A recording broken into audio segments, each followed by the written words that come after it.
Hello guys, welcome back to my another mini blog. তো এই ব্লগটা শুরুতেই দেখতে পাচ্ছ এই ঠাকুরটা যাচ্ছিল ভাসানের দিকে, আর আমরা যাচ্ছিলাম স্টেশনের দিকে, কারণ গোপালের কিছু জামা কাপড় কেনার ছিল। তো তাই জন্য আমি আর মা চলে গেছিলাম কর্ণগর স্টেশন গোপালের জামা কাপড় কিনতে। আর এখানে খুব কিউট কিউট গোপালও বিক্রি হচ্ছিল।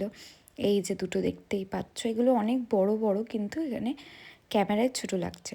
তো এখান থেকে আমি কিছু জিনিসপত্র নিয়ে নিলাম, গোপালের সাজের জিনিস, ওকে কিসে বসাবো তার জন্য একটা পদ্ম ফুল। এই পদ্ম ফুলটা অনেকদিন ধরে নেবার ইচ্ছা ছিল আমার, তো ফাইনালি আমি নিয়ে নিয়েছি। তারপরে ঠাকুরের জন্য একটু ফুলও কিনলাম আমরা। আর ফুল কেনার পরে আমরা চলে গেছিলাম আরও একটা দোকানে, কারণ কিছু জিনিস ওইখানে ছিল না, তো ওর জন্য আমাদের আর একটা দোকানে আসতে হলো। তো এই দোকানটা থেকে আমরা কিনেছিলাম ঠাকুরের একটা সিংহাসন আর কিছু জামা কাপড়। সব কিছু কেনাকাটা হয়ে যাওয়ার পরে চলে গেছিলাম একটু ফুচকা খেতে, কারণ আমি তো ফুচকা লাভার। তো ফুচকা দেখলে তো আমি নিজেকে কন্ট্রোল করতে পারি না।